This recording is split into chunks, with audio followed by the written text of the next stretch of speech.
Well, you would have heard the first message by Brother Matthew King. Vous avez entendu le premier message de frère Matthew King, le petit livre et le grand au-delà. Et toute la convention a suivi sur ce thème.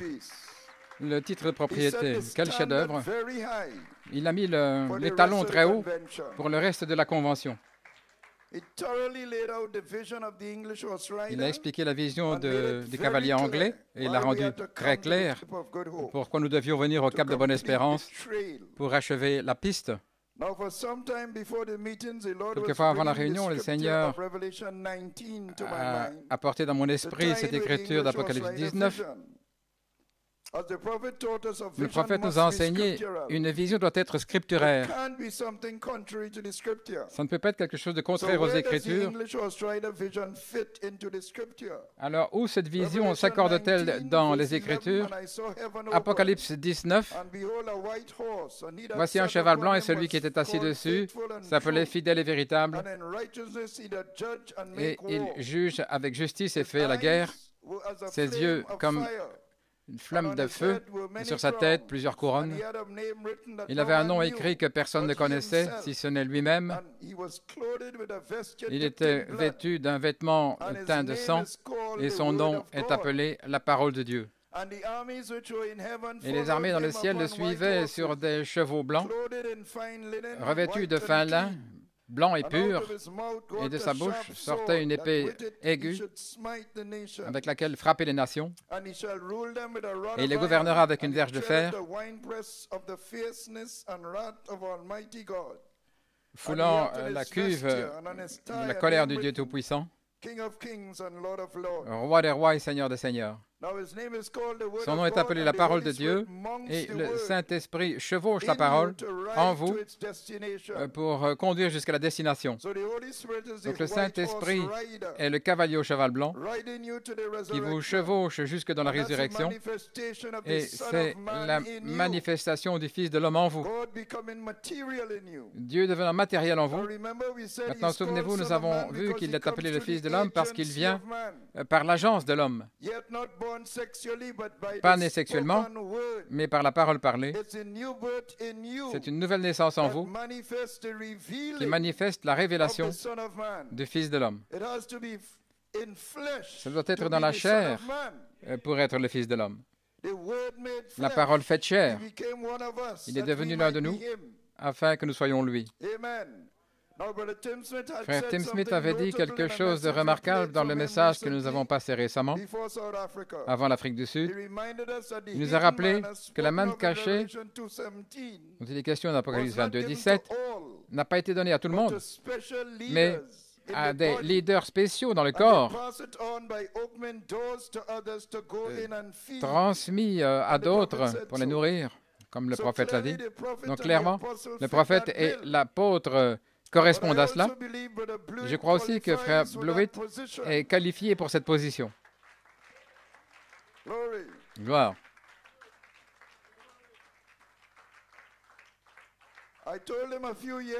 Je lui ai dit il y a quelques années que je crois qu'il a un ministère pour ouvrir des portes, pour aller chercher des trésors à l'intérieur et le partager avec les gens. Voilà comment fonctionne l'unité de la foi. Si vous avez 5 personnes dans le leadership, vous avez 5 aspirations différentes. Tout a un équilibre. Vous ne suivez pas un homme, mais vous suivez l'esprit dans l'homme. Parce que Dieu utilise l'homme. Un rôle de leadership. Donc le Saint-Esprit chevauche la manne cachée, la manne spéciale, dans cet homme-là. Donc le Saint-Esprit dans ces hommes va chevaucher la manne cachée en eux, la parole pour notre jour, et ce sera Christ en eux sur cette piste vers la résurrection. Pensez à ceci, frère Blewett a amené la révélation de « Je suis Saint-Esprit ». Donc, c'était l'Esprit en lui, la colombe ambre, chevauchant la semence parole originelle, ce qui est l'homme originel, ce qui est Saint-Esprit. La manne cachée. Et il a commencé là une piste. Et la colombe ambre a chevauché cette piste comme prophétisé. Je chevaucherai ce sentier encore une fois. Et le même Saint-Esprit chevauche la même parole en nous et nous donne selon notre mesure. Et nous chevauchons derrière cette parole. Celui que Dieu a choisi d'honorer avec la main cachée. Hallelujah.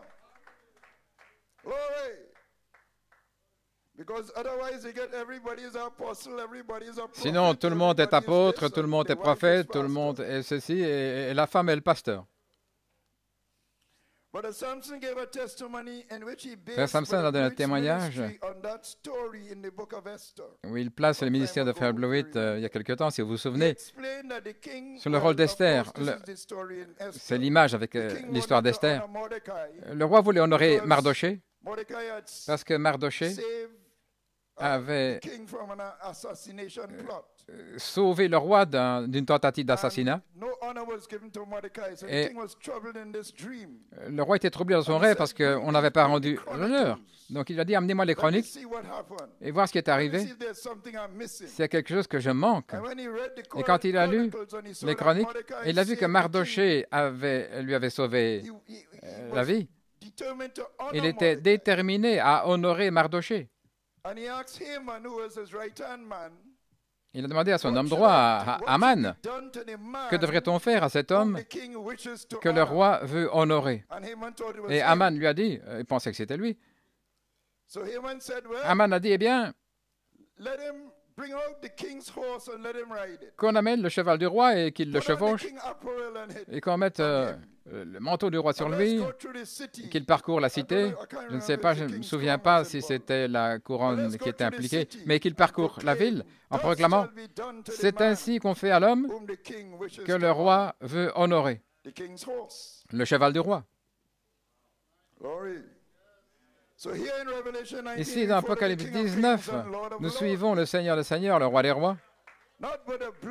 Pas Frère Blewett, mais la parole en lui qui nous conduit jusqu'au cap de Bonne-Espérance. Donc la vision se relie avec les Écritures. Il est venu là de la Suisse où le prophète avait eu la vision et il a commencé avec un message à Porto Rico, le pays de l'agneau avec le livre.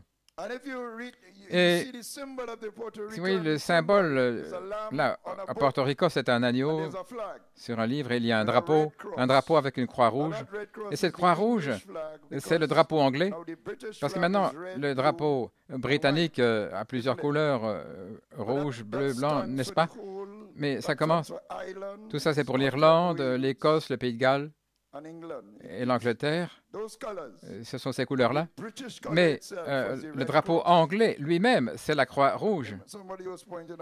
Quelqu'un m'a fait remarquer cela, là-bas.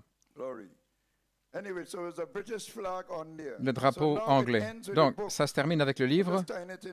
Je relis ça avec le cavalier anglais. Ça se termine avec le livre, le titre de propriété. Donc, ça a commencé, si vous vous souvenez de ce message à Porto Rico. Et maintenant, ça se termine avec le titre de propriété qui est libéré pour l'épouse, attendant maintenant que le feu de la charité l'active. Tout ce qui reste maintenant, c'est le feu de la charité. Oui.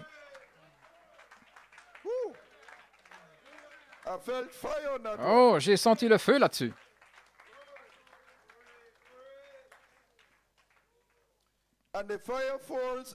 Et le feu va tomber après la fermeture des portes.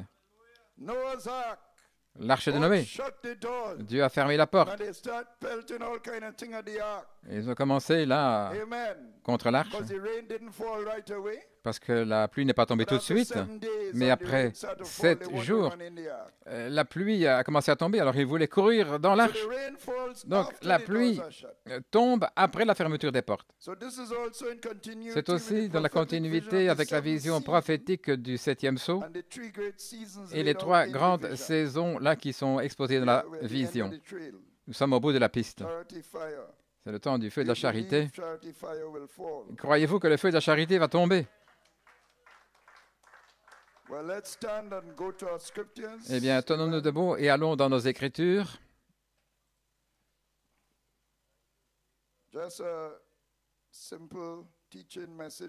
Un petit message d'enseignement simple au sujet de ce que nous avons entendu et voir ce que le Seigneur va faire. Apocalypse 15, Matthieu 24 et Matthieu 25.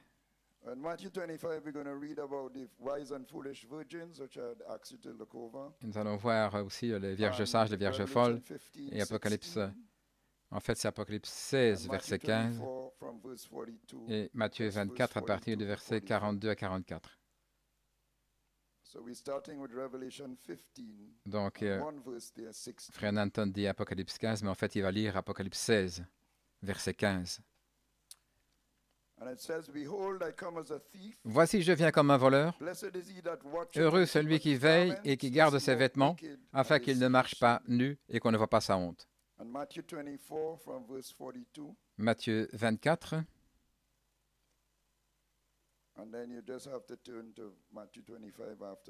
Et puis ensuite Matthieu 25, Matthieu 24, verset 42.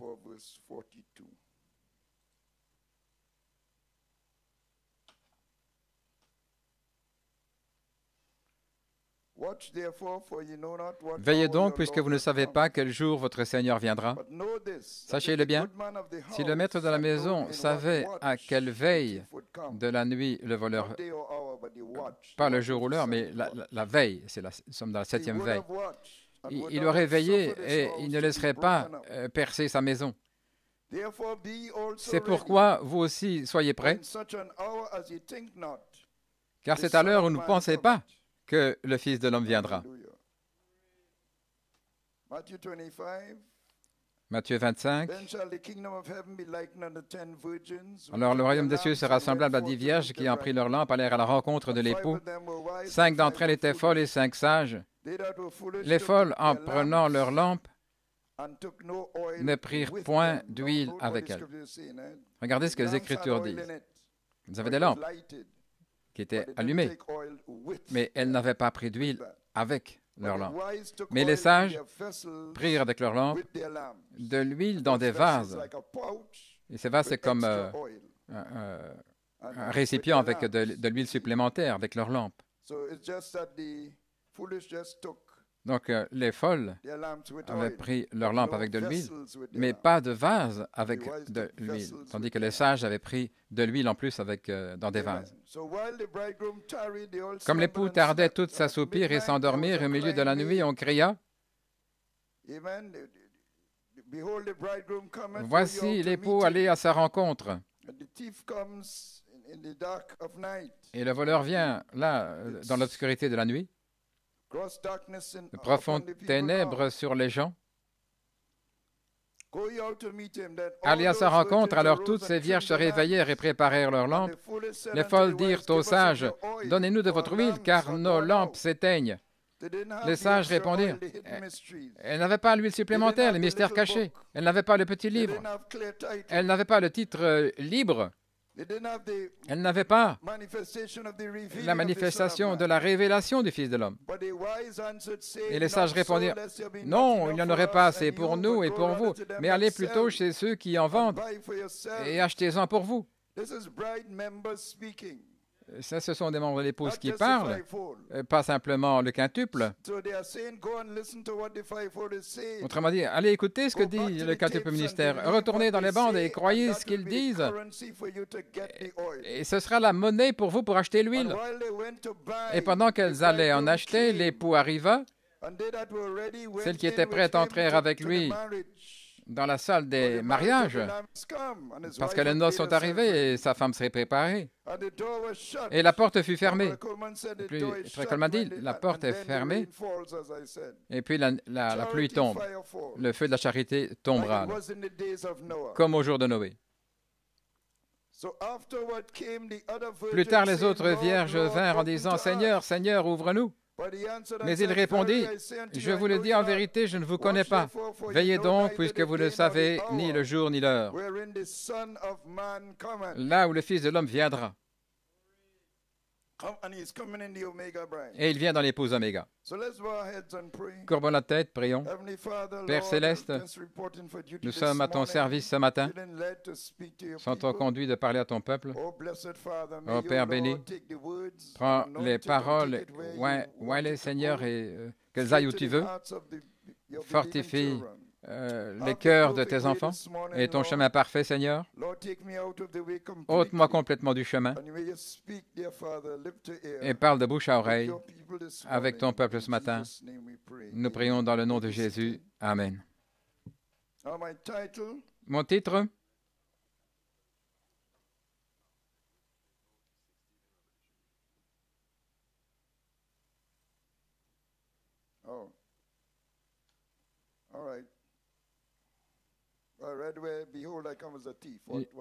J'ai lu, voici, je viens comme un voleur.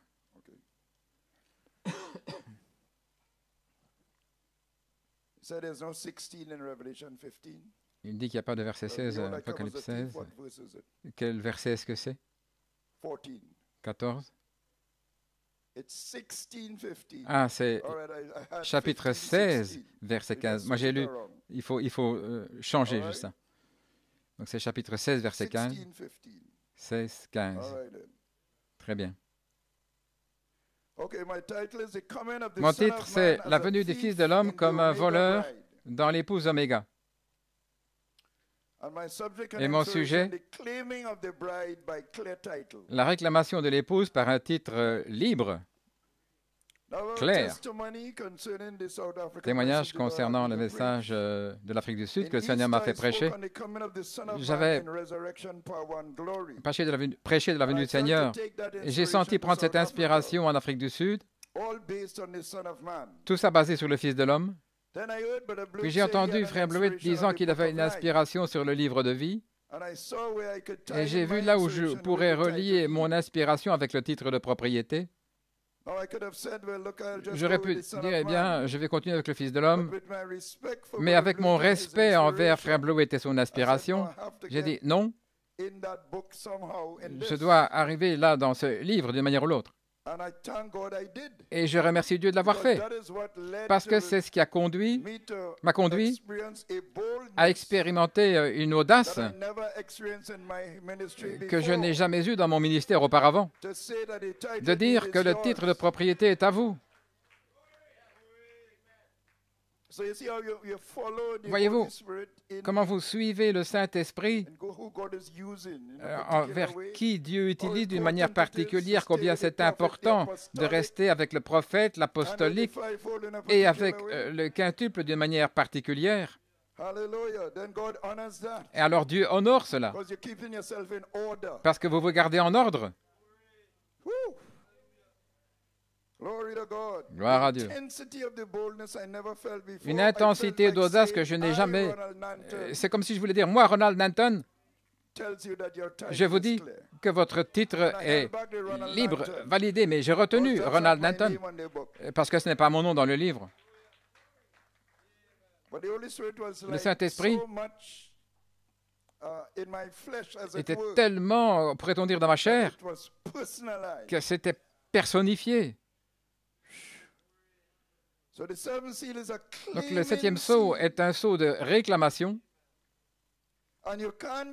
Et vous ne pouvez pas réclamer une propriété pour qu'elle soit vôtre, à moins que votre titre pour cette propriété soit libre, validé. C'est ce qui rend le titre valide. Frère Blewett est venu ensuite et il a intitulé son message un titre libre ou valide. Et je me souviens, en 2007, je pense, au Ghana, j'avais prêché sur un titre clair, libre. Quand je suis revenu à New York pour revenir à Trinidad, je parlais avec Frère Coleman au téléphone et il a résumé ce que j'avais prêché au Ghana avec deux mots, clear title, un titre libre. Et c'est exactement comme mon frère Bleu était venu ensuite, le même esprit.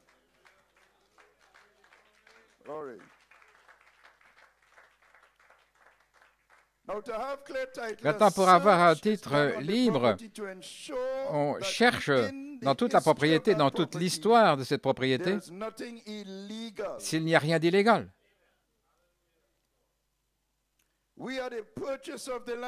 Nous sommes l'acquisition de l'agneau. Satan voulait donner à Jésus tous les royaumes du monde. Jésus a dit, non, je vais les prendre légalement. Je vais payer pour cela. Je dois payer le prix. Son sang versé.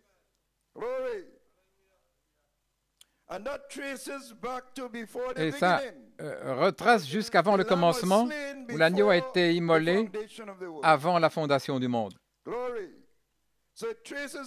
Donc, ça retrace jusqu'à la pensée de Dieu. Il a pensé à vous. Il a immolé l'agneau là. Il a mis votre nom dans le livre de rédemption de l'agneau là, le titre de propriété.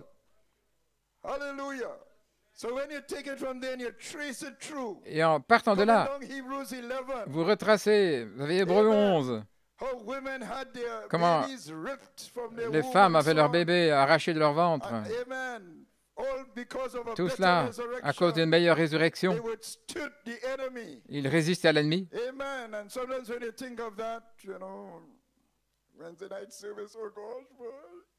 Et puis vous voyez comment aujourd'hui les gens pleurnichent. Ne me laissez pas aller là. C'est un beau matin de rentrer à la maison. Mais c'est vrai. Vous savez, regardez le sacrifice. Et eux, sans nous, n'arrivent pas à la perfection. Et les choses qui nous affectent, alors nous sommes mous. J'avais l'habitude de jouer au football. Et ils me voyaient comme quelqu'un de mou. Tu es mou, Nanton, tu es mou. Je me souviens d'avoir joué au football. Il y avait des gros gaillards là sur le terrain de football.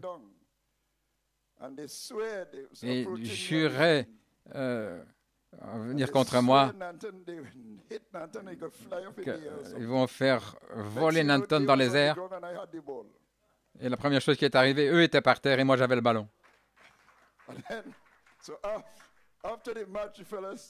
Après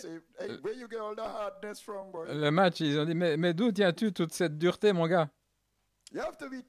Vous devez être dur. Et frère Coleman était dur. Pourquoi? Parce qu'il traitait avec des démons, des diables. 200 millions. Là, des chevaux de bataille. Là, sur la terre. Prenant le contrôle des églises et du monde, la politique, la religion et les sectes.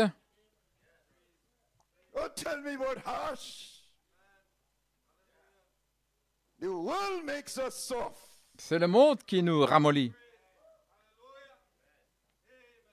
Amen. Alléluia. Nous sommes les attributs d'Élohim. Et ça fait que vous êtes rachetables pour faire face à n'importe quelle situation et mettre Dieu en première place.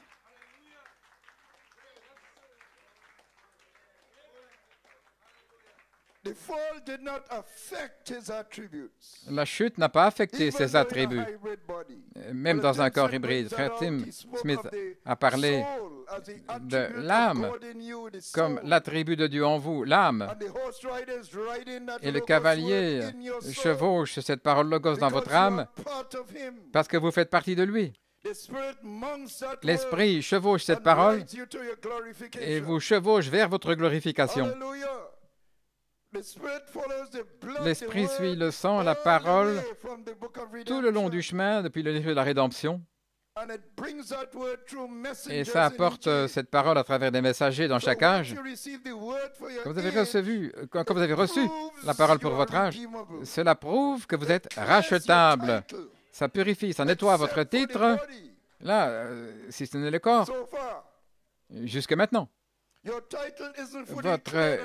titre n'est pas libre jusqu'à ce que le corps soit changé dans cet appel à la résurrection, alors vous recevez un titre clair, ce qui va inclure le changement du corps.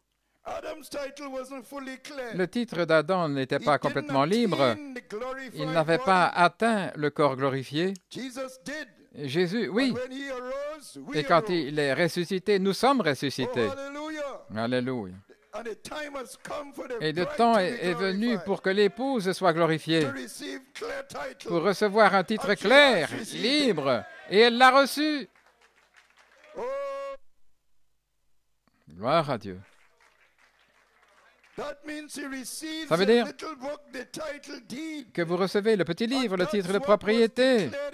Et c'est ça qui a été déclaré dans la réunion. Et le feu de la charité va le prouver. La charité réclame le corps pour la résurrection. Votre chair devient la parole. Et ça, c'est une manifestation de la révélation du Fils de l'homme. Gloire à Dieu. Hallelujah. Glory, you may be seated, amen. Vous pouvez vous asseoir. Now we can't do it unless he has cleared your title. You see, charity. Vous ne pouvez pas y arriver à moins qu'il ait validé votre titre. La charité, il doit d'abord libérer ou clarifier votre titre avant que la charité. Nous sommes arrivés au bout de la piste. Votre titre est validé. Il n'y a rien contre vous.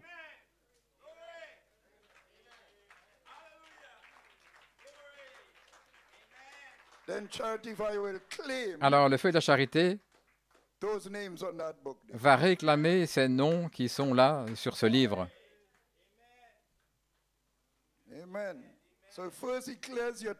Donc, tout d'abord, il libère votre titre et puis nous attendons le feu de la charité. Et il va tomber quand les portes seront fermées. Est-ce que les portes sont fermées?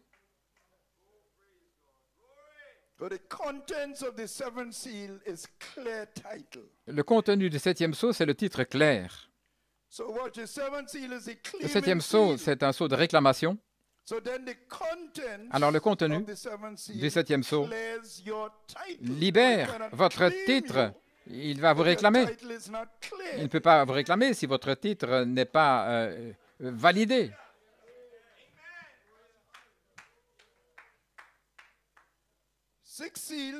Six sceaux,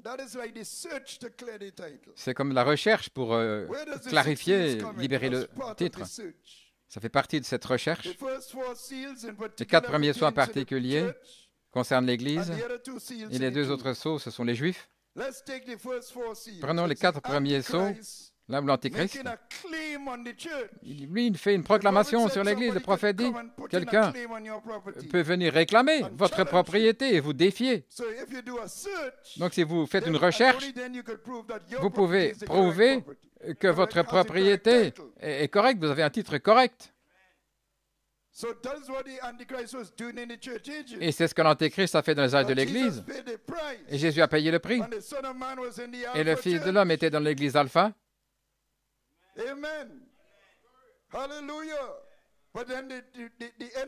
Mais alors l'ennemi vient défier ce titre. Et le pape qui s'appelle le vicaire de Christ, etc.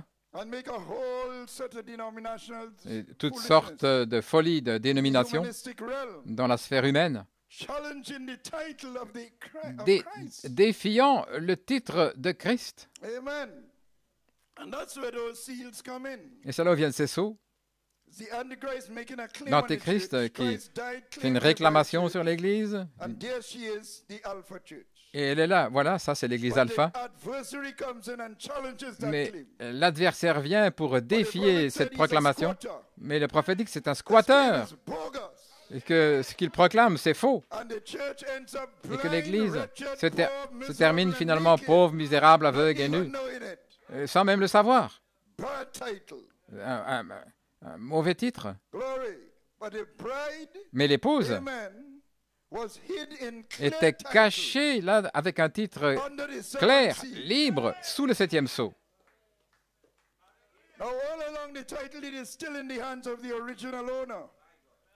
Pendant tout ce temps-là, le titre était toujours dans les mains du possesseur originel et l'agneau est là faisant intercession, là, contre l'adversaire, dans chaque âge. Et l'adversaire traite avec la nature hybride de l'homme comme une réclamation juste. Parce qu'il a fait que le corps soit ainsi, donc il sent qu'il peut réclamer quelque chose. Mais il le fait jusqu'à un certain point, mais lui, il n'a pas de titre. Parce que l'acte est retourné dans les mains du possesseur originel.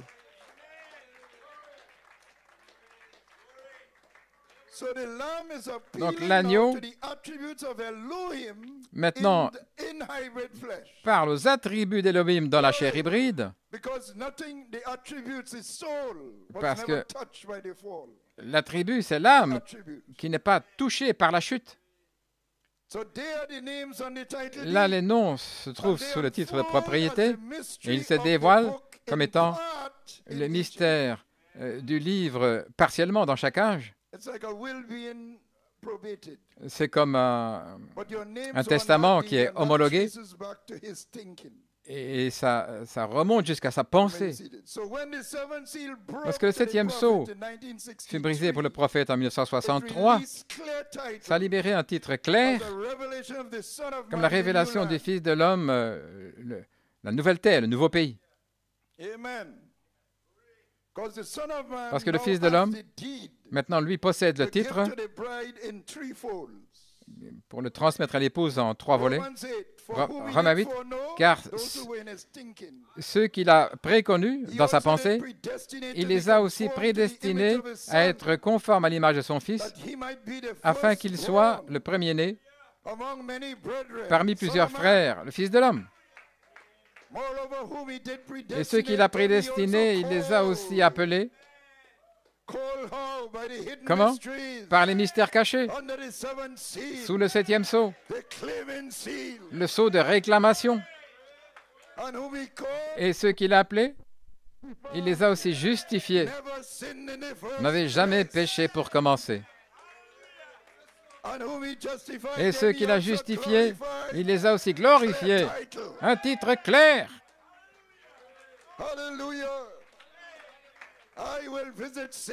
Je visiterai Sarah et elle aura un changement de corps pour produire un fils.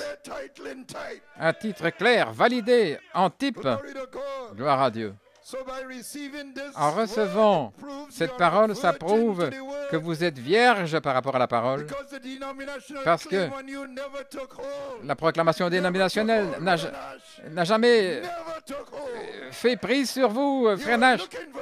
Tu cherchais quelque chose de plus, et c'est venu à toi. Il t'a trouvé.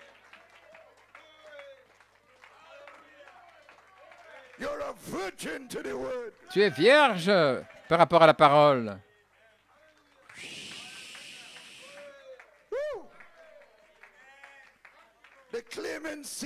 Le sceau de réclamation a fait la chose. Mon Dieu, vous pouvez vous asseoir.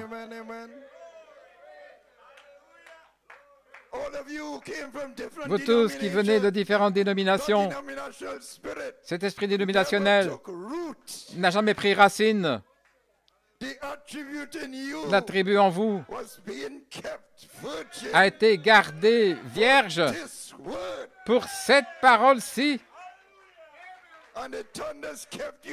Et les tonnerres vous ont gardé vierge pour la parole. Vous avez toujours été vierge. Vous ne saviez simplement pas où aller. Mais un jour, il est venu.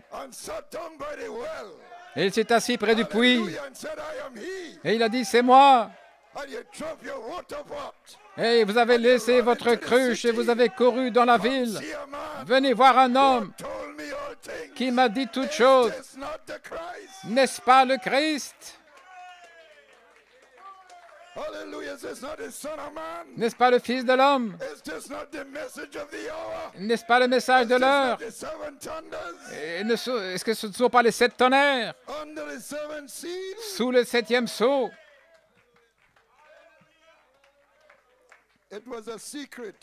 C'était un secret. Gloire à Dieu. Allons dans Matthieu 24. Le prophète a vu là comment les 6 sceaux ont parfaitement été exposés là. Le 7e a été omis, c'était un secret. Mais il y a un signe du 7e sceau là. Frère Coleman a prêché les signes du 3e pôle, ce qui est le 7e sceau. Jésus répondait à 3 questions, je l'ai lu dans Matthieu 24, verset 3, si vous voulez suivre. Et Jésus est sorti du temple, et ses disciples sont venus à lui pour lui montrer le bâtiment du temple. Et Jésus leur dit, « Ne voyez-vous pas toutes ces choses? En vérité, je vous dis, il ne restera pas une pierre sur l'autre qui ne sera pas jetée à terre. » Et là, assis sur le mont des Oliviers, les disciples vinrent à lui en privé en lui disant, « Dis-nous, quand seront ces choses? » C'est la première question qui fait référence à la destruction du temple. Quand le temple sera-t-il détruit? Autrement dit, c'était la première question. Et la deuxième question, quel sera le signe de ta venue? Les signes du 7e sceau. Et la troisième question, concernant la fin du monde, quel sera le signe de la fin du monde? Il ne répond pas aux questions l'une après l'autre, mais tout trouve réponse dans ce chapitre. La première question, Matthieu 24. Regardons le verset 15 à 20. Il répond à la destruction du temple. C'est un petit enseignement comme une leçon d'école du dimanche. Nous devons nous réveiller pour que le feu de la charité. Nous allons peut-être simplement être comme ceci en train de parler et il pourra prendre contrôle de l'Église sous l'amour divin. Il n'a pas dit de quoi parlez-vous, mais ça doit être la parole.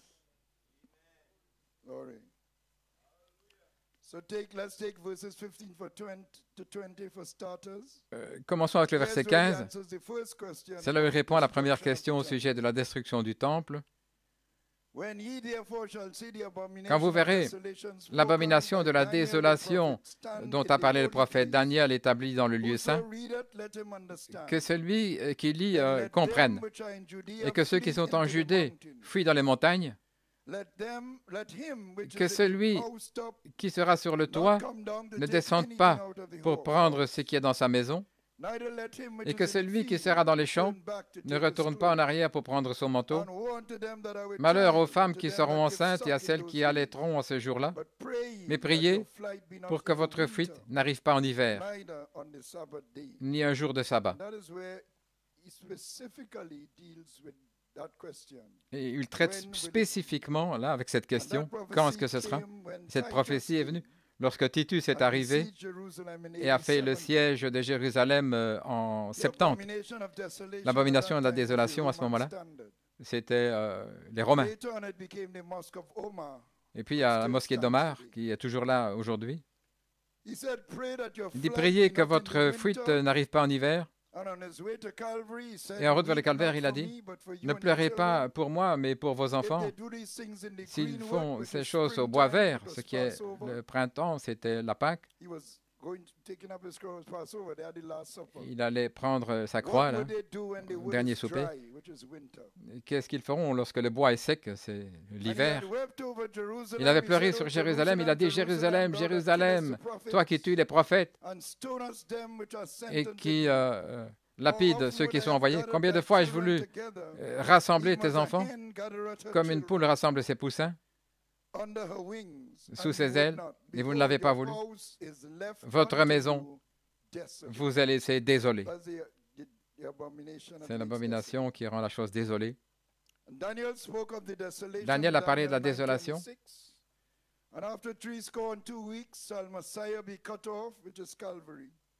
Et après 62 semaines, le Messie sera retranché sur le calvaire, mais pas pour lui-même, mais pour vous et moi. Et le prince qui viendra, et ça c'est Titus. Le père de Titus était César. Je pense qu'il était le seul qui a succédé à son père comme César, le seul qui est devenu César par succession. C'est pourquoi on l'appelle le prince. Le prince qui est un successeur au trône. Donc les gens, ce sont les Romains. Le peuple, ce sont les Romains. Le peuple du prince sont les Romains. Détruiront la cité et le sanctuaire. Et la fin sera avec un déluge. Jusqu'à la fin, la désolation. La maison laissée désolée. Nous voyons aussi la première trompette. Apocalypse 8, 1. La grêle, le feu. La grêle parle de l'hiver. Et puis l'armée romaine. Verser le sang, la destruction. Ceci s'accomplira de manière plus large dans la période de tribulation. Jésus répond à la première question dans ces versets-là. Mais il donne une extension à ta réponse à la tribulation. Si vous lisez le verset 21, là, il entre dans la période de tribulation. Vous pouvez suivre là, dans Matthieu 24, à partir du verset 21. Car alors, il y aura une telle tribulation qu'il n'y en a pas eu depuis le commencement du monde jusqu'à présent, qu'il n'y en aura jamais. Ça ne pouvait pas être que Titus soit la tribulation, qui était si grande qu'il n'y en a pas eu depuis le commencement du temps et qu'il n'y aura jamais. Parce que Hitler, ce fut pire pour les Juifs. Et dans la tribulation, ce sera encore pire. Donc, il doit parler ici de la tribulation au temps de la fin. Et Jésus entre là-dedans. Il parle de la destruction du temple dans l'an 70 et puis il continue là jusque dans la tribulation, dans la même pensée, sans rompre le pas. Et si ces jours n'étaient abrégés, personne ne serait sauvé, mais à cause des élus, ces jours seront abrégés. Jésus est un prophète en plus d'être le Messie. C'est un prophète également. Prophète, roi, il voit. Il ne voit pas seulement le temple détruit, mais il voit toute l'histoire jusqu'à la période de tribulation, la vision prophétique. Deuxième et troisième question. Les disciples aussi demandaient au sujet des signes de sa venue. Ils n'ont pas demandé quand il viendra, mais ils ont posé la question au sujet des signes. Parce que quand il viendra, c'est un secret. Il lui dit, donne-nous un signe de ta venue et de la fin du monde. Et reliez ça ensemble. Et à la fin du monde, ça ne veut pas dire la fin de la terre, ça veut dire la fin de l'ordre du monde. Dans le grec, c'est cosmos. Les royaumes du monde. Donc la fin du monde, c'est l'ordre du monde. Et il répond au signe de sa venue. Et il répond aussi là à la fin de l'ordre du monde. Parce que le septième sceau, c'est ce qui détient sa venue et c'est aussi la fin de toute chose. Mais avant d'arriver au septième sceau, nous devons inclure les 6 sceaux. Comme j'ai dit, le septième sceau, c'est un sceau de réclamation. Mais pour vous réclamer, vous devez avoir un titre de propriété qui est valide.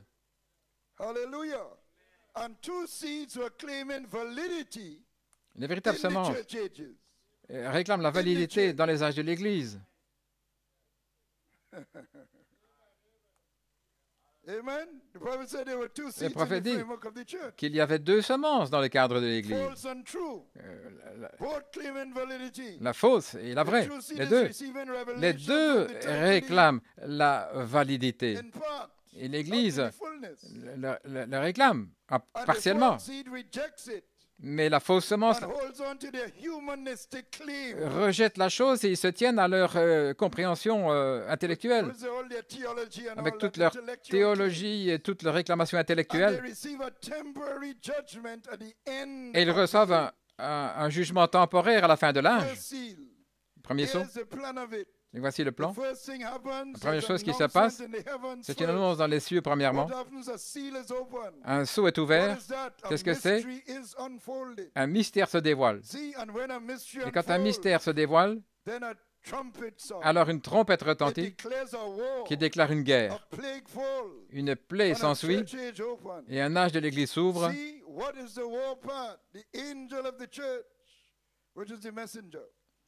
Et le messager, c'est l'ange qui saisit le mystère de Dieu, qui n'est pas encore pleinement révélé.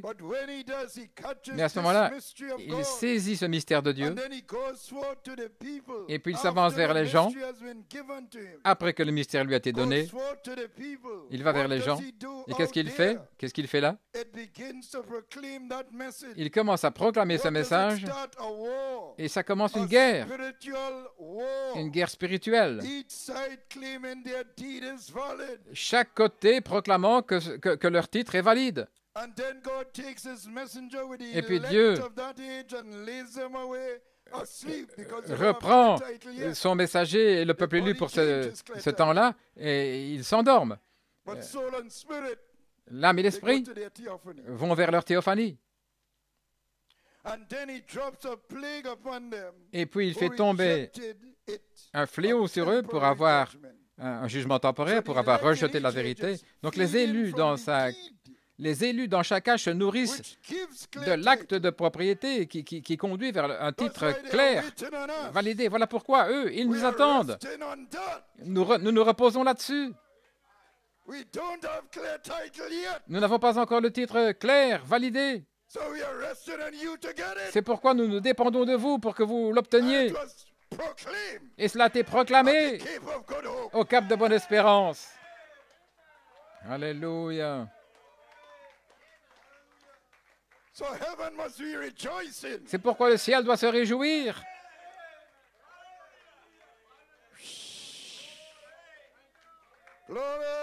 Gloire à Dieu.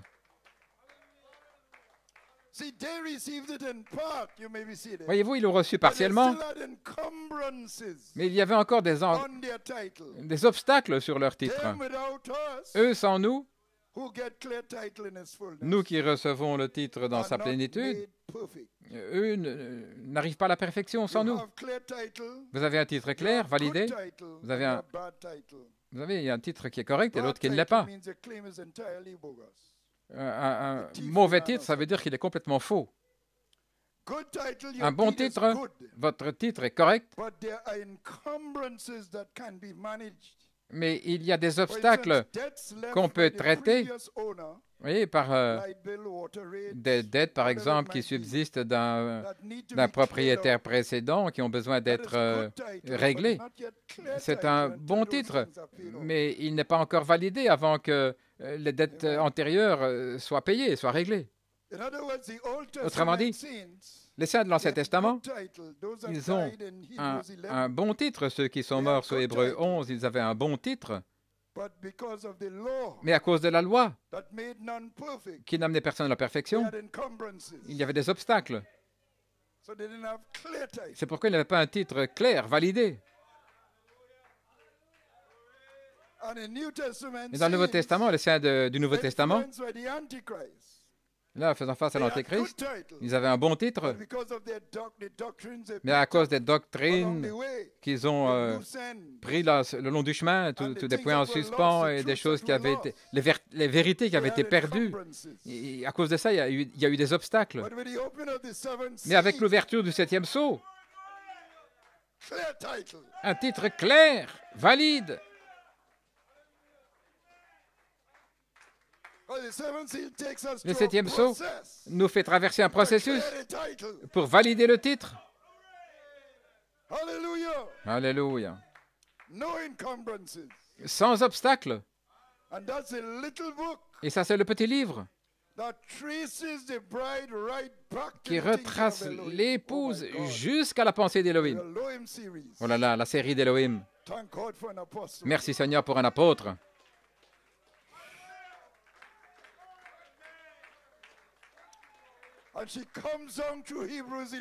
Alors qu'elle parcourt, elle arrive dans Hébreux 11, tous ces héros de la foi,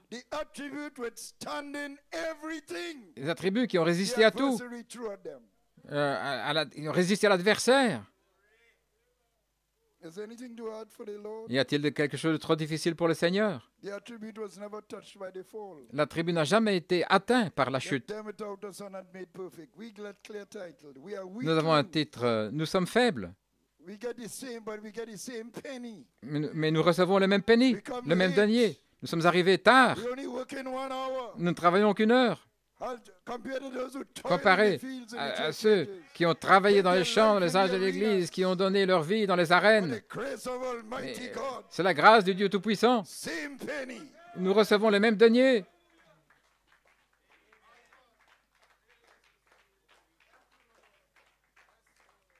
Dans Matthieu 24, les 6 ont été révélés et les disciples demandaient des signes de sa venue. Et il répond à ces questions. Et tout ça fait partie des signes qui conduisent à sa venue et aussi à la fin de l'ordre du monde. Le serviteur aussi a son propre signe. Et c'est de manière triple, en 3 saisons. Voici comment le prophète en a parlé. Il y a 3 grandes choses qui l'accompagnent. L'une s'est dévoilée aujourd'hui ou hier, ce qui sont les 6 sceaux dans Matthieu 24. Pas simplement le 6e sceau, mais tous les 6. La révélation qu'il a reçue en Matthieu 24. Un autre s'est dévoilé aujourd'hui, le 7e sceau. Il prêche là sur le 7e sceau. Et il y a un que je ne peux pas interpréter parce que c'est sorti dans un langage inconnu, ce qui est la 3e partie. Mais j'étais là et je l'ai regardé directement. Dans une autre citation, il dit que nous entrons dans ce cycle. Et c'est le 3e pôle qui arrive. Et frère Branham frappe 3 fois sur la chair et il dit, oh là là, c'est la raison pour laquelle tout le ciel était silencieux. Il a vu quelque chose là qui ne pouvait pas être exprimé. Comme nous disons, les 6 sceaux clarifient, parle de l'adversaire avec sa fausse réclamation sur l'Église épouse. Voilà, dévoilant l'Antéchrist et aussi rachetant les élus juifs. Et puis le 7e sceau, c'est comment il réclame son épouse pour la résurrection. Voyez-vous, en clarifiant tout de l'influence de l'Antéchrist, ce que le prophète a fait dans son premier et deuxième pôle. Dans son premier et deuxième pôle, nous arrivons là. Maintenant, je vais montrer sur un tableau qu'on peut montrer sur le... Je vais m'asseoir devant ici. Ok, je peux utiliser ceci.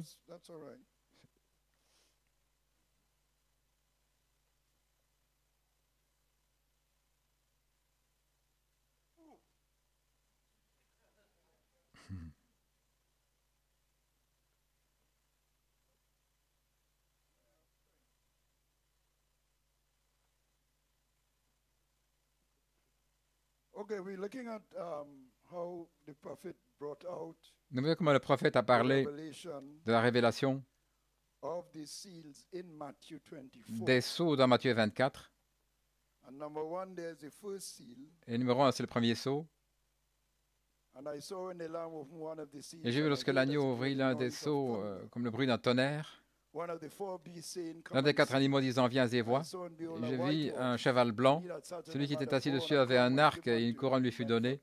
Il est sorti conquérant et pour conquérir. C'est le sceau, la révélation. Dans le livre de Matthieu,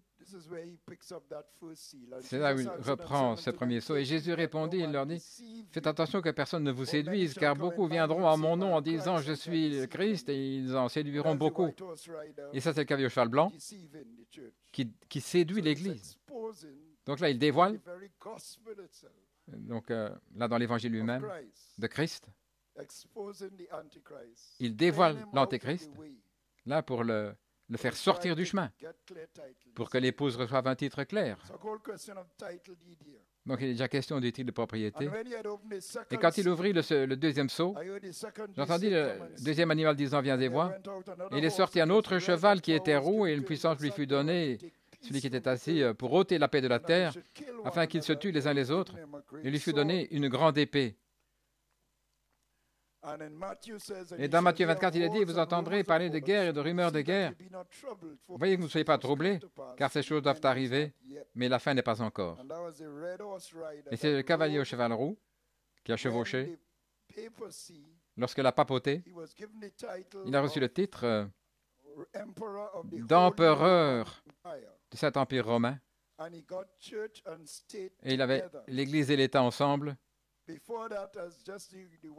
Avant cela, c'était simplement séduire l'Église, le cavalier, avec sa doctrine, etc. Mais ensuite, il vient à un endroit où il est en fait pour établir un empire.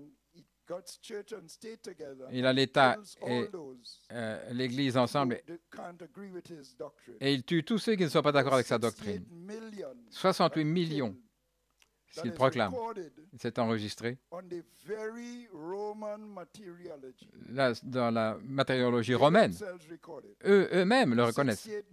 68 millions de martyrs sont sortis de là. Je veux montrer ici quelque chose parce que le monde de la politique, ce sont les sceaux qui appellent ça la balle. Ce qui arrive, l'Esprit est venu sur l'Église pour tuer ceux qui ne sont pas d'accord, mais ça se répand par la politique. C'est le même esprit.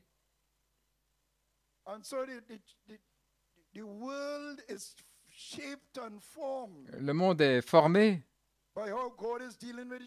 par la manière dont Dieu traite avec l'Église. Et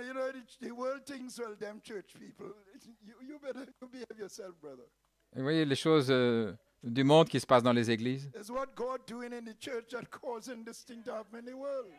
Mais c'est ce que Dieu fait. Voyez-vous, ce qu'il y a, c'est qu'il y a des profondes ténèbres sur les gens, parce que le cavalier au cheval pâle,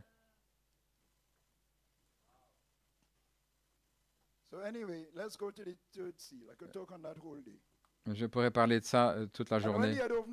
Troisième sceau. Quand il ouvrit le troisième sceau, j'entendis le troisième animal disant « Viens et vois », et je vis un cheval noir. Celui qui était assis dessus avait une balance dans sa main. J'entendis une voix au milieu des 4 animaux disant « Une mesure de blé pour un penny, et 3 mesures d'orge pour un penny, voyez, mais ne fais pas de tort à l'huile et au vin. » Et dans Matthieu, il est dit, « Car une nation se lèvera contre une nation, un royaume contre un royaume. Il y aura des famines, des pestilences, des tremblements de terre dans divers endroits. » Et tout ça, c'est le commencement des douleurs. Les douleurs d'enfantement. La traduction correcte, c'est les douleurs d'enfantement.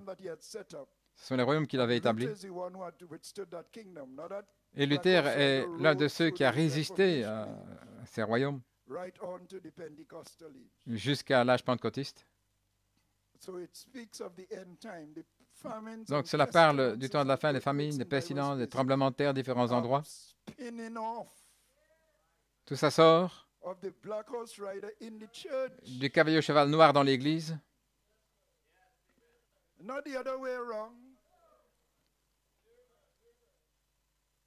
Et pas autrement, mais tout ça, c'est le commencement des douleurs. Et en fait, ce sont les douleurs d'enfantement pour la manifestation des fils de Dieu. Et je dois ensuite expliquer le sceau suivant. Regardez ce que le prophète a fait ici. Dans le troisième sceau, il utilise Matthieu 24, versets 7 et 8. Dans le quatrième sceau, le prophète l'explique. Je dois donner des commentaires là-dessus. Il nous donne une écriture spécifique pour le quatrième sceau. Mais là, il avait un peu mélangé ses notes et il disait ça. Mais en fait, Dieu était dans le plan. Allons dans le quatrième sceau. Là, les commentaires. Vous pouvez descendre là aux commentaires.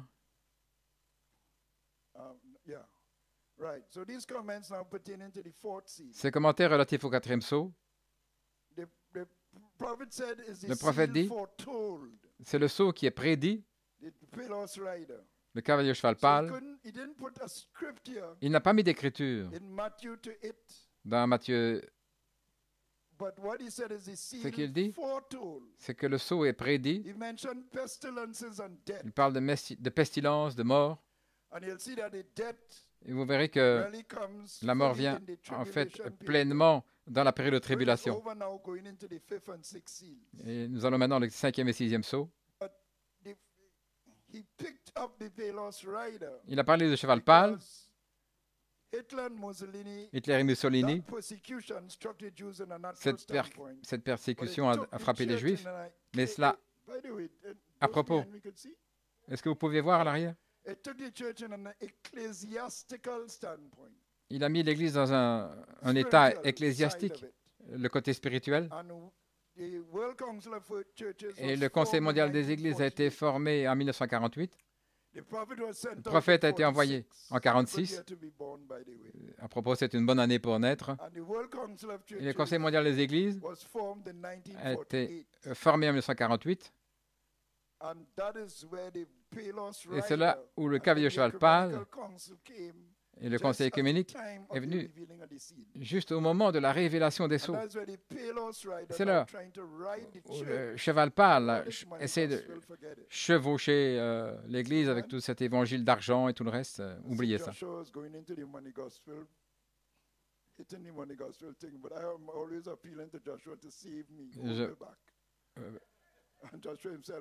Je pense toujours à Joshua à l'arrière.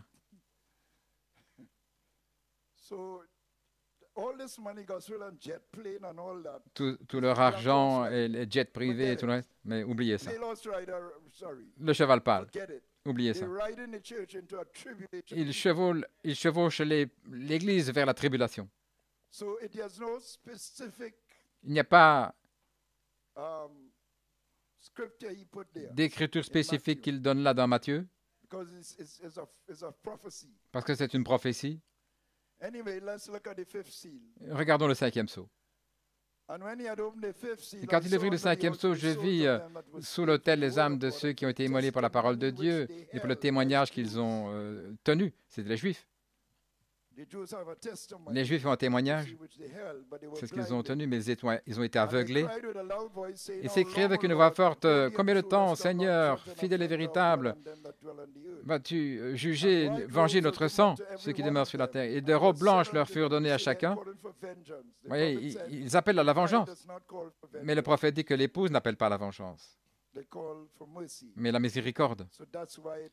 Voilà pourquoi ce sont les Juifs et pas l'épouse. Des robes blanches leur furent données et il leur dit qu'ils devaient se reposer encore une petite saison jusqu'à ce que leurs serviteurs comme eux et aussi leurs frères soient tués comme eux, que leur nombre soit accompli.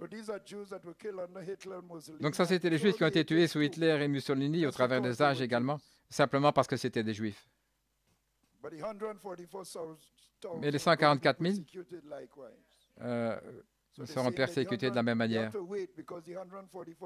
Donc ils doivent attendre parce que la rédemption des 144 000 sera leur accomplissement. Parce que là, ils n'ont pas de titre clair du tout. Ils sont aveuglés jusqu'à ce que les nations entrent. Donc nous allons les reprendre quand les 144 000 recevront le titre clair.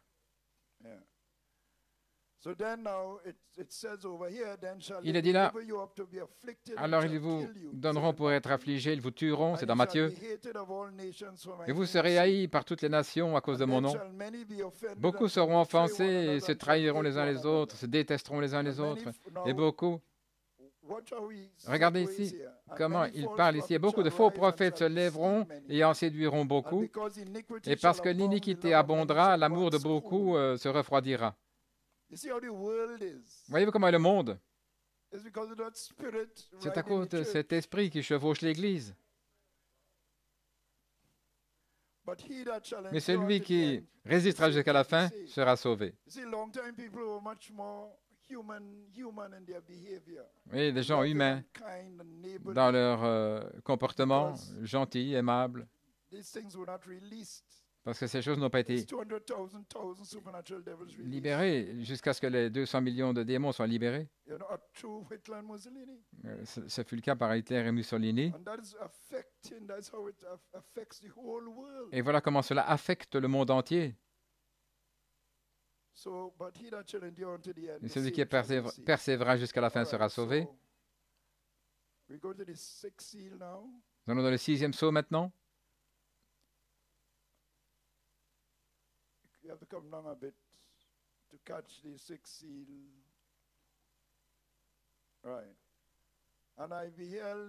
Et je contemplais quand il ouvrit le 6e sceau, et voici, il y avait un grand tremblement de terre, et le soleil devint comme un sac de poils, et la lune comme du sang, et les étoiles du ciel tombèrent sur la terre, comme un figuier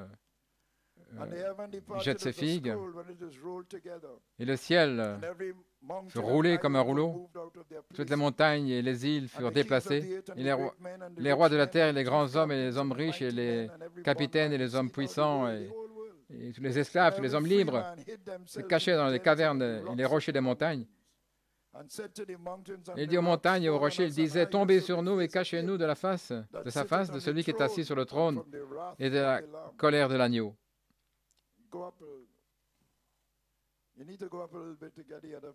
Il faut monter un petit peu pour lire le dernier verset.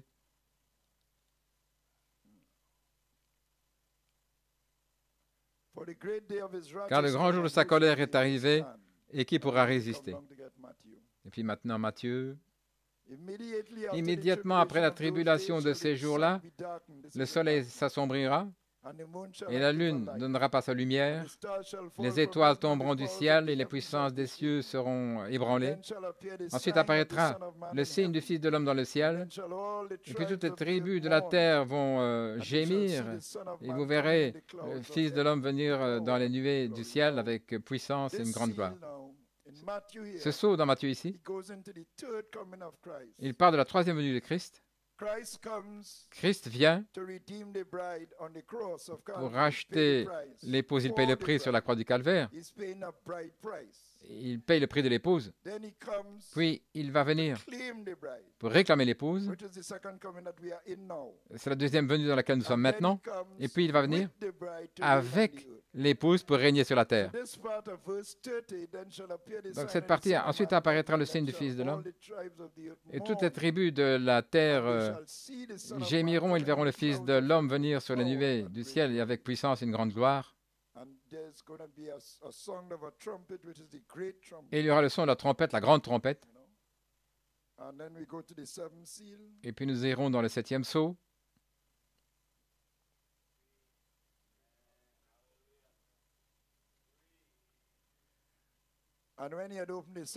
Et quand on ouvrit le 7e sceau, il y a eu silence dans le ciel pendant l'espace d'une demi-heure. Et dans Matthieu, mais ce jour-là, et là, personne ne connaît, ni les anges du ciel, mais seulement mon Père.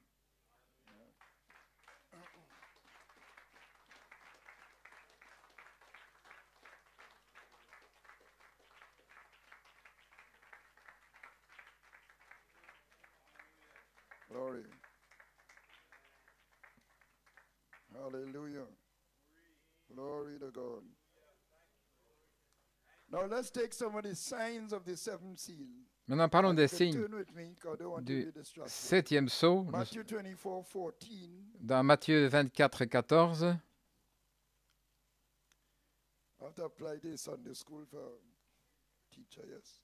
Je dois appliquer ça ici pour cette leçon d'école.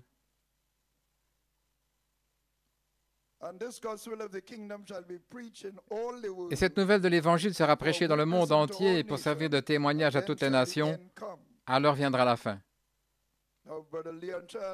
Maintenant, frère Léon Charles a fait référence à ceci quand il vient de venir. Il a relié ça avec la fin de la piste, l'extrémité de la terre. Voilà comme c'est appelé. Ça parle de soi. Et nous voyons du verset 15 au verset 22. Il donc répond à la première question, ce qui est le temple. Alors passons maintenant du verset, à partir du verset 23, dans Matthieu 24.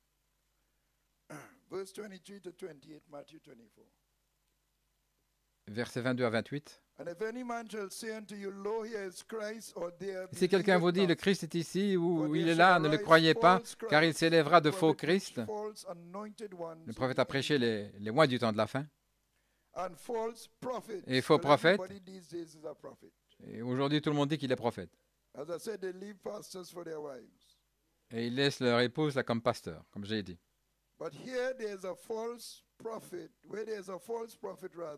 Mais là où il y a des faux prophètes, il y a un véritable. Là, quand il y a de l'argent contrefait, il doit y avoir de véritables dollars. On ne peut pas quitter cela. Ils feront de grands prodiges et des miracles au point de séduire, s'il était possible, même les élus. Simplement, buvez cette eau bénie et voici, voyez les miracles. Voilà, séduction. Si donc on vous dit, voici, il est dans le désert, n'y allez pas, vous vous souvenez, Waco, Korah, dans le désert, voyez, en disant, il est Christ. Et les gens vont là. Et ils commettent toutes sortes de péchés et de folies en disant que Christ devait faire cela. Voici, il est dans les chambres, ne le croyez pas, car comme l'éclair part de l'Orient et se montre jusqu'en Occident, ainsi sera l'avènement du Fils de l'homme. L'Évangile part de l'Orient jusqu'en Occident dans le sétage de l'Église. Mais là où est la carcasse, là s'assembleront les aigles. Donc il prêche de la manne cachée sous le 7e sceau, le titre de propriété.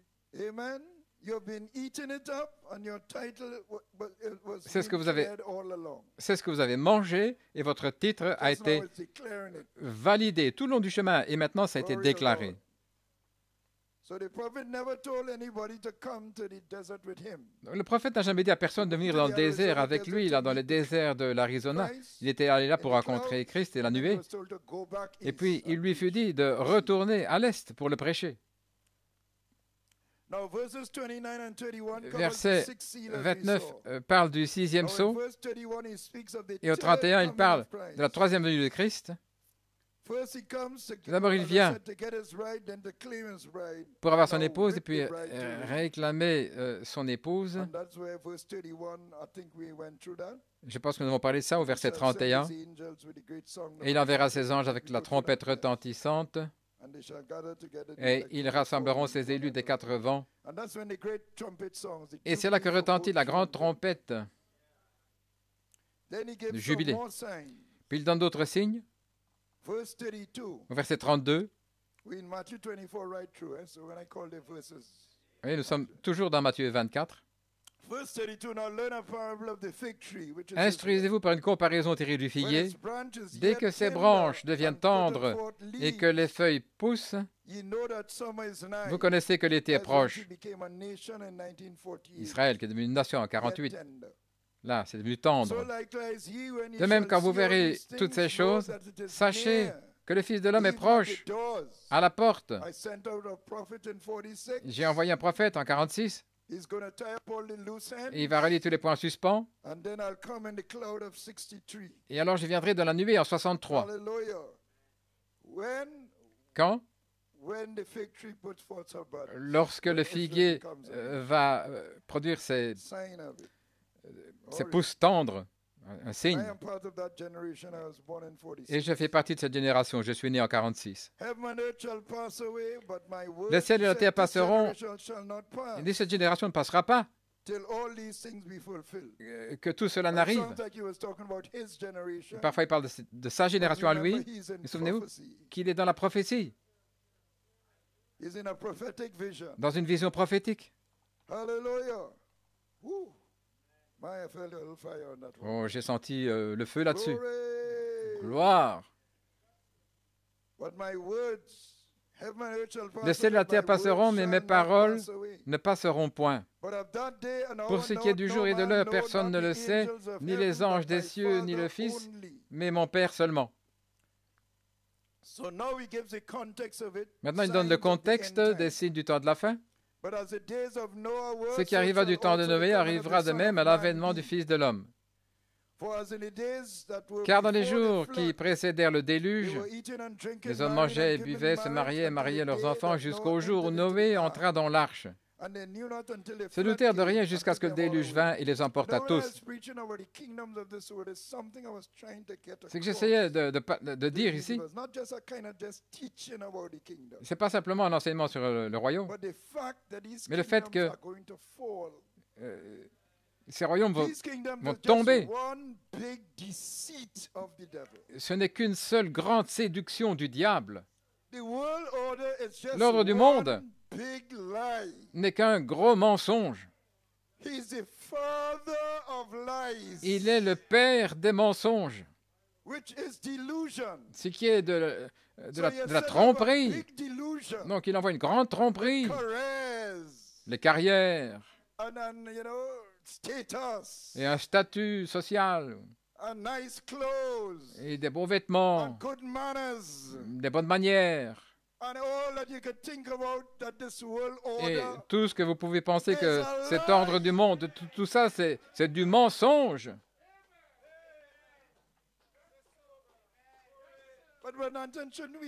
Mais frère Nathan, est-ce qu'on ne devrait pas avoir de bonnes manières? Non, je ne dis pas ça.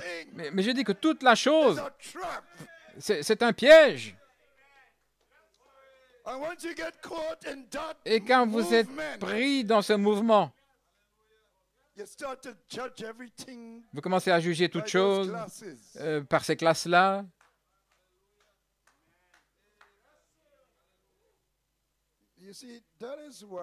Voilà pourquoi, comment dire ça? J'aime l'archevêque catholique, comment il prêche, vous savez. Mais nous n'allons jamais apparaître dans les nouvelles. Ce que nous prêchons ne va pas apparaître dans les nouvelles. Mais l'Église catholique, oui, ils apparaissent dans les nouvelles. Je ne dis pas ça d'une manière envieuse, mais je montre simplement que vous appartenez dans l'ordre du monde. C'est placé d'une certaine manière pour que les gens voient les choses d'une certaine manière. Donc les gens voient à travers... Mais vous devez prendre les lunettes, les verres de la parole, les mystères cachés. Là, regardez la séduction. Le prophète dit, c'est pas tellement que le diable est méchant, mais il est séducteur. Et voilà la chose. Oh, mais mon gars, merci pour la parole. Merci Seigneur pour le brisement du 7e sceau dont il ne savait rien. Comment est-ce qu'il place ses mensonges? Il prend la vérité et il la pervertit.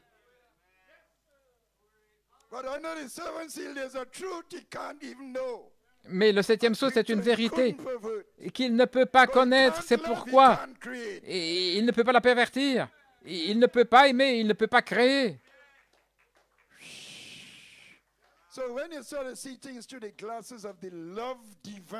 Quand vous commencez à voir les choses sous les yeux de l'amour divin, vous voyez l'ennemi différent, vous voyez le monde, vous voyez l'ordre du monde différemment. Oh là là. Et l'ordre mondial s'effondre sous vos pieds. Vous pouvez vous asseoir. Je ne sais pas comment l'exprimer.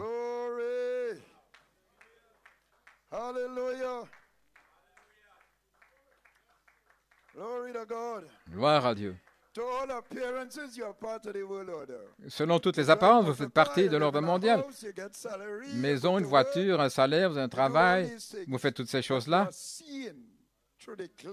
Mais vous voyez au travers des yeux du septième sceau. Dans une autre optique, vous vivez dans une réalité différente.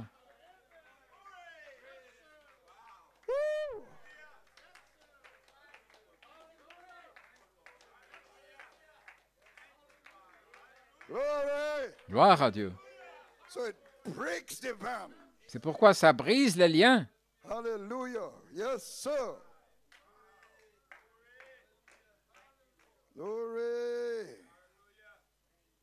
So he says here in verse 37, but as Il dit au verset 37, ce qui arrive à du temps de Noé. C'est ce que je disais là. Déluge, il mangeait, buvait, donnait en mariage. Jusqu'au jour où Noé entra dans l'arche. Ils se doutèrent de rien jusqu'à ce que le déluge vint et les emporta. Alors ils ont réalisé, oh mon Dieu, tout ce monde, ma carrière et un nouveau salaire et ceci et cela, tout ça est parti. Tout mon statut parti. C'était un mensonge. Vous avez été séduits. Et ils ne savaient pas. Ils pensent que c'est tellement réel. C'est du non-sens. Oh, que Dieu leur vienne en aide. Ils sont désolés. Dans un état pitoyable. Et ils ne le savent pas. Pauvres, misérables, nus. Et ils ne le savent pas. Ils pensent qu'ils sont riches et qu'ils n'ont besoin de rien. Ils sont là-haut. Je pense qu'Eddie me disait une fois, quand une compagnie d'assurance est tombée, ce fut un choc dans le monde économique, parce qu'ils pensaient que cette compagnie d'assurance était, elle ne pouvait pas tomber. C'est ce qu'ils pensaient.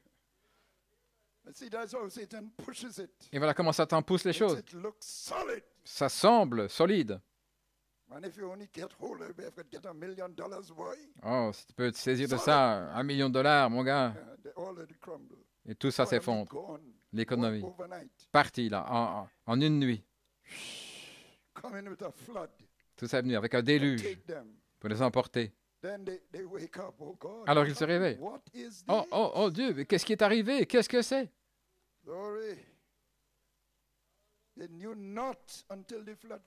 Ils ne se doutèrent de rien jusqu'à ce que le déluge vint. Il les emporta tous. Il en sera de même à l'avènement du Fils de l'homme. Et voici l'enlèvement de 2 hommes qui seront dans un champ.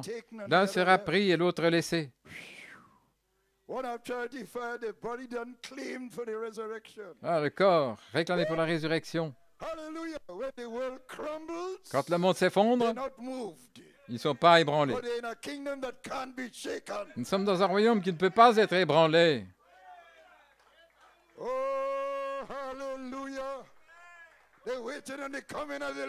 Ils attendent la venue du Seigneur. L'un est pris, l'autre laissé. Gloire à Dieu. De 2 femmes qui moudront à la meule. L'une sera prise et l'autre laissée. Veillez donc. Regardez la parole. Veillez à la parole. Regardez au guide. Car vous ne savez pas quel jour votre Seigneur viendra. Et nous sommes au bout de la piste. Et Dieu l'a caché dans la vision du cavalier anglais.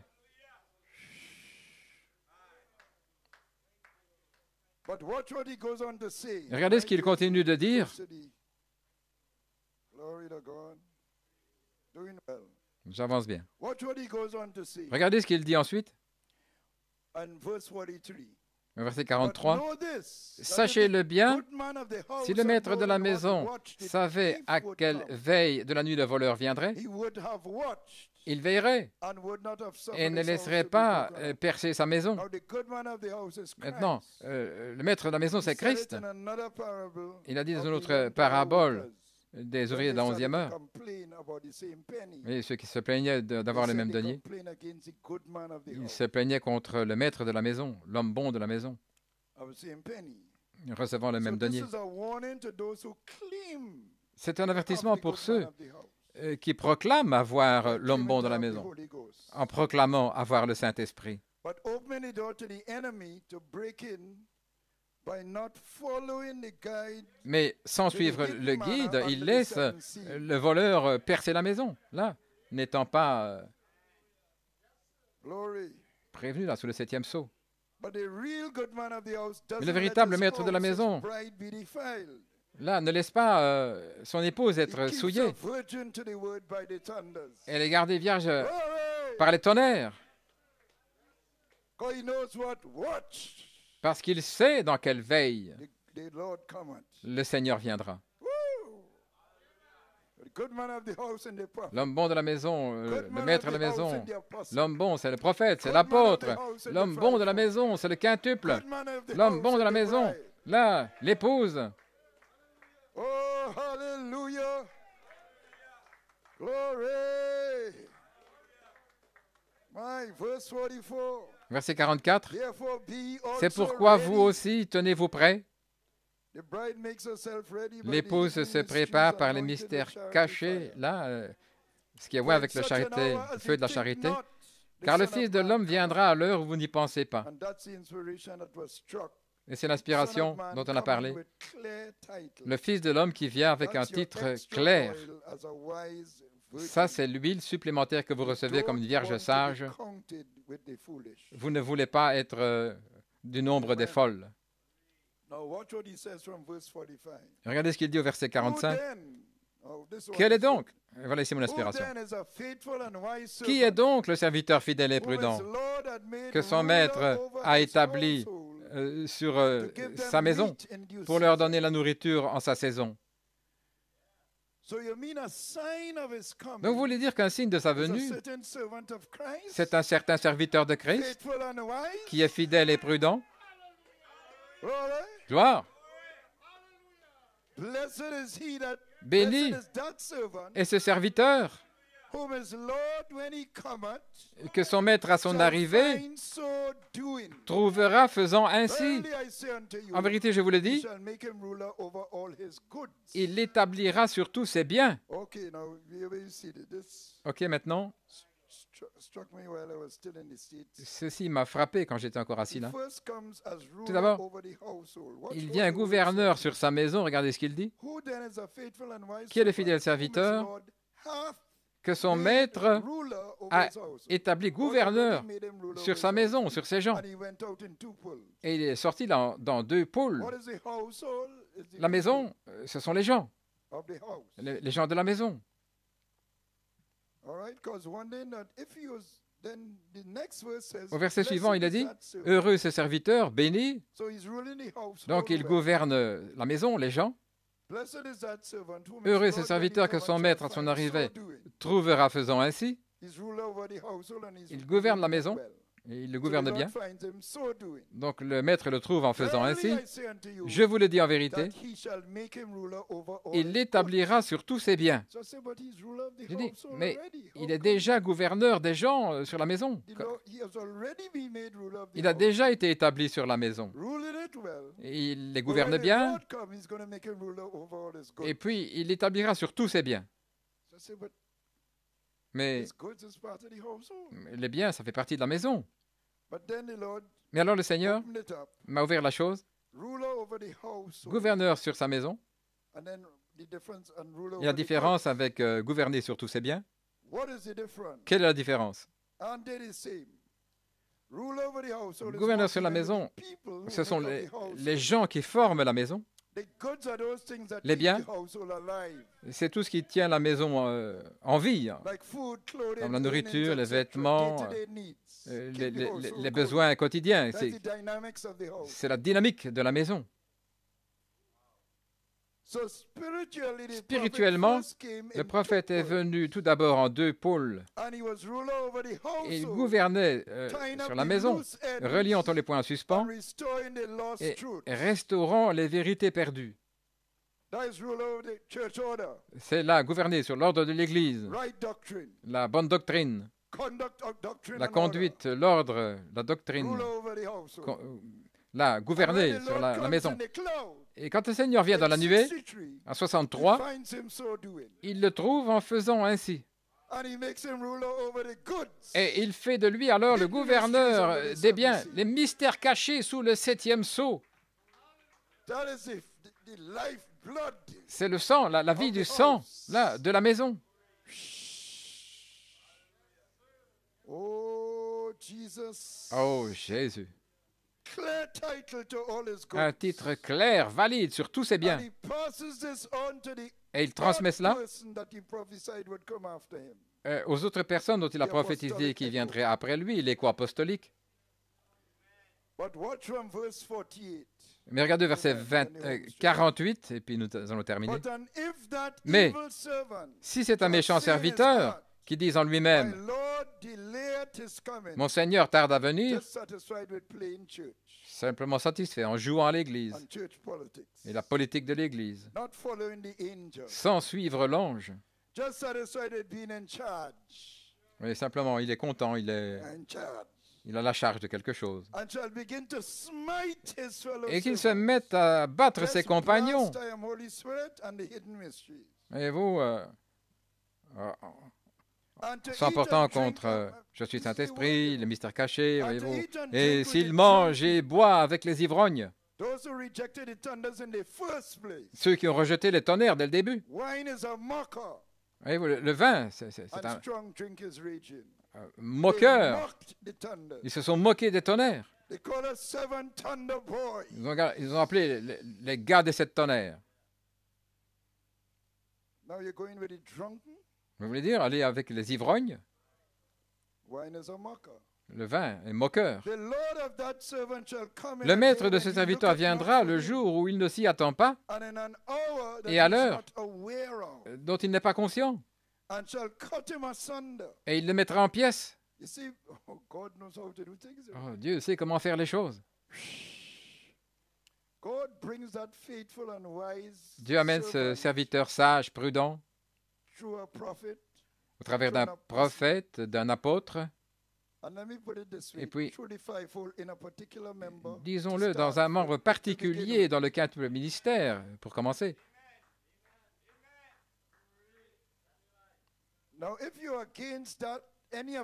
Si vous êtes contre n'importe quel d'entre eux, spécialement l'apôtre et l'autre,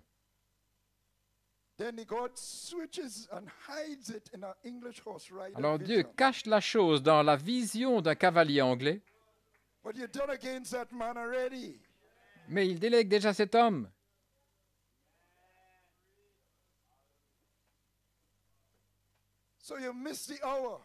Donc vous avez manqué l'heure.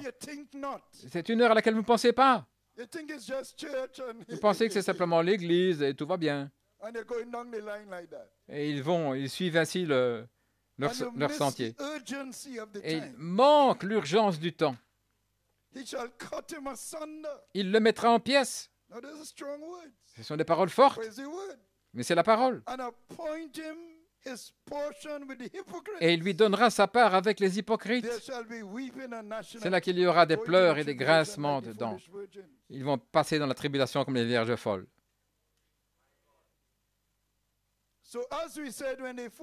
Nous avons dit comme les vierges folles reviennent avec de l'huile, ce qui est l'huile supplémentaire. Oh Dieu, la porte est déjà fermée. Attendant que la pluie tombe. C'est là où nous sommes, vous les saints.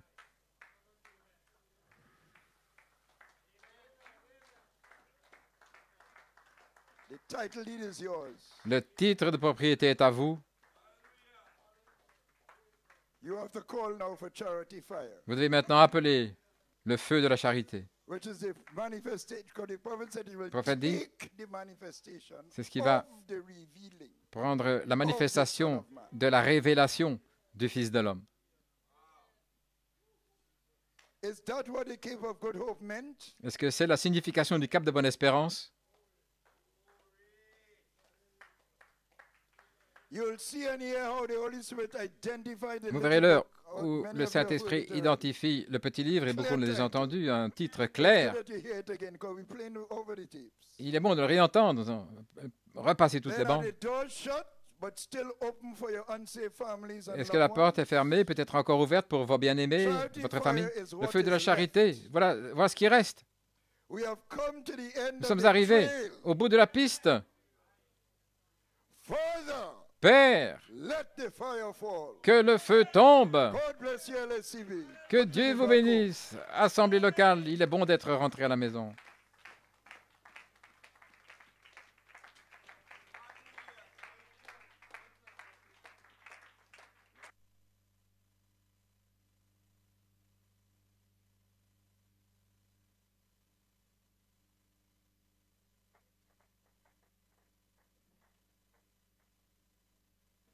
Appreciate God's servant this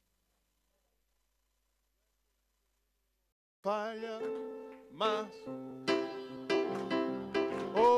soul's on fire. Thank you. Hey, you're singing it. Glory. Oh, my Lord, my soul, my soul, my soul's on my fire, fire, fire. My soul's on fire. My soul's on fire. My soul's on fire. It burns up the kind of nature. And hallelujah, what a Savior. My soul, oh, my soul's on fire. Oh, sing it, fire, fire, fire. Oh, my soul's on fire. My soul is on fire. My soul is on fire. Oh, hallelujah. What a Savior. Oh, my soul, my soul, my soul. So what I want more, a little more oil in my lamp just to keep me burning. Oh, a little more oil in my lamp.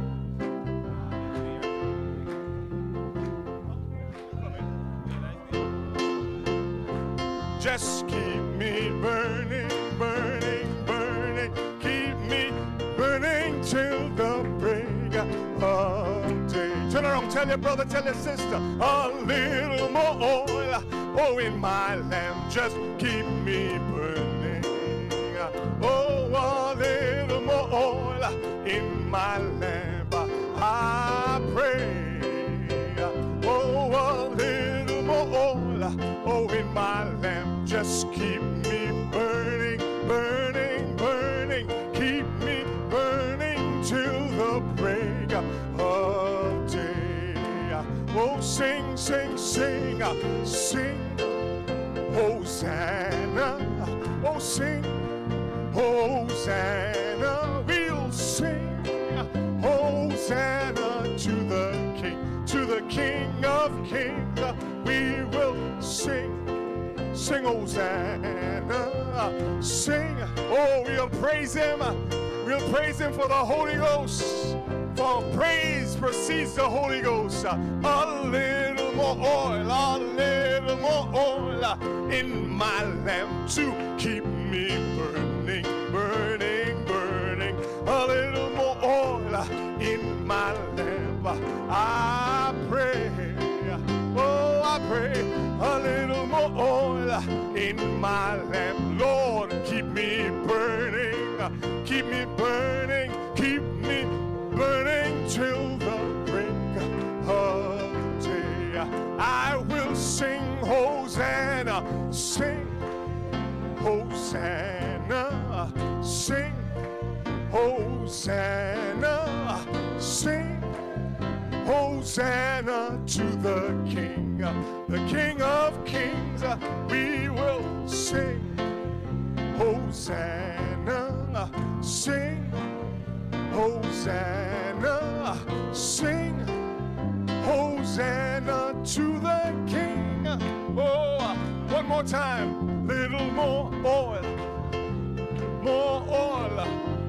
More oil. More oil. More oil. Oh, Jesus, Lord, I pray.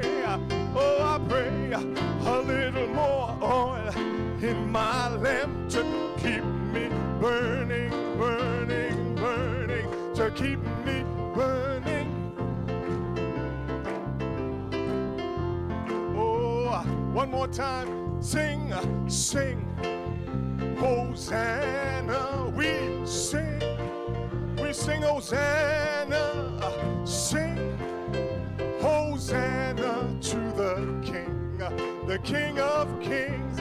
We will sing Hosanna, sing, sing Hosanna, sing Hosanna to the King. Oh, let's give the Lord a hand of praise this evening. Lord, we bless your wonderful.